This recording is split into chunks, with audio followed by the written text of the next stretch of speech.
Alright, YouTube and Fallout community, so check this shit out. If you know the song The Wonder from Fallout 4 is essentially like the theme song. It was in, I think, multiple trailers. It was like, is in the live action trailer, and I believe it was in a gameplay trailer, but I could be wrong on that. Anyway, the singer-songwriter of The Wonder, Dion DiMucci, is trying to sue ZeniMax for use of that song now.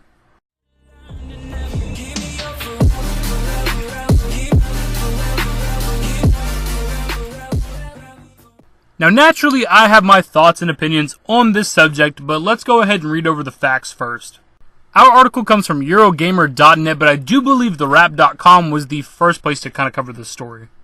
Fallout 4 developer Bethesda Game Studios' parent company ZeniMax is being sued by 60s folk singer-songwriter Dion DiMucci, best known as simply Dion, who wasn't happy with how his music was used to sell the post-apocalyptic RPG. As reported by The Wrap, Dion found the ads objectionable because they featured repeated homicides in a dark, dystopian landscape, where violence is glorified as sport. The killings and physical violence were not to protect innocent life, but instead were repugnant and morally indefensible images designed to appeal to young consumers.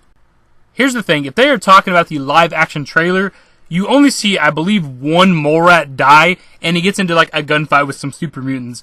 And that is it, man. Like, where are these repeated homicides that they are talking about? It's not, he's out there killing for sport, as they put it. He's protecting himself because they are attacking him. In the Fallout universe, mole rats and super mutants are enemies and are going to attack you on sight. So he's just defending his own life.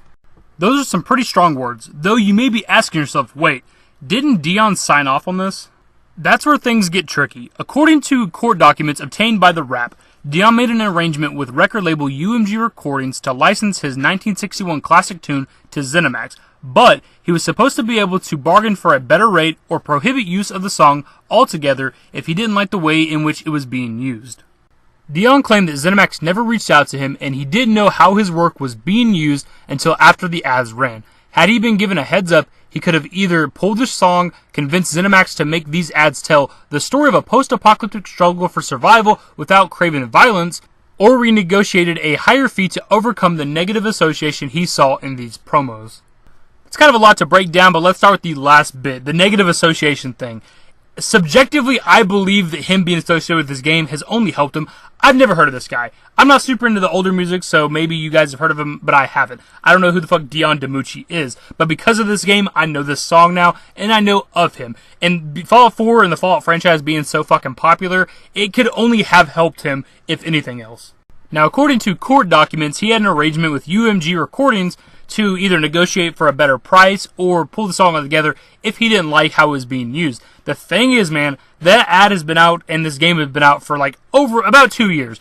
In a couple months, in about 3 or 4 months, Fallout 4 will be 2 years old. The thing is, too, he should have known what Fallout was. Like, I know that it was like more like UMG Recordings and ZeniMax and dealing with each other, maybe not him directly, but all the same, you think he would have looked at some point into what the fuck is Fallout? What is this Fallout thing that my song is going to be used in?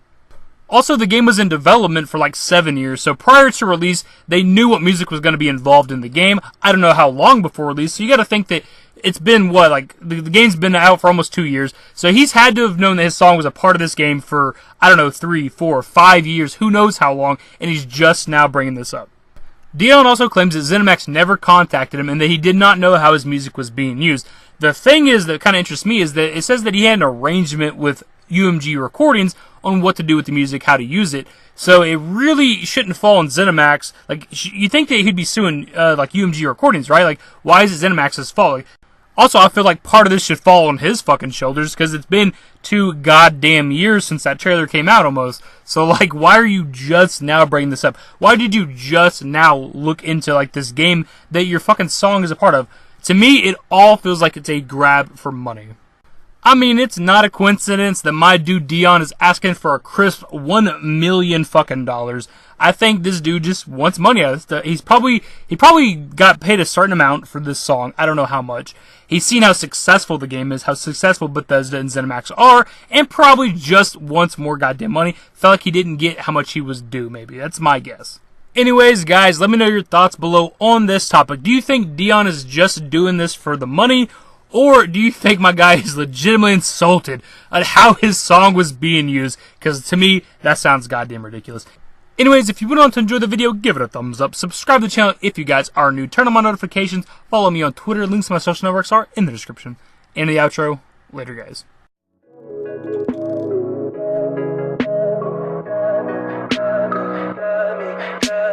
Tell me pretty lies, look me in the face.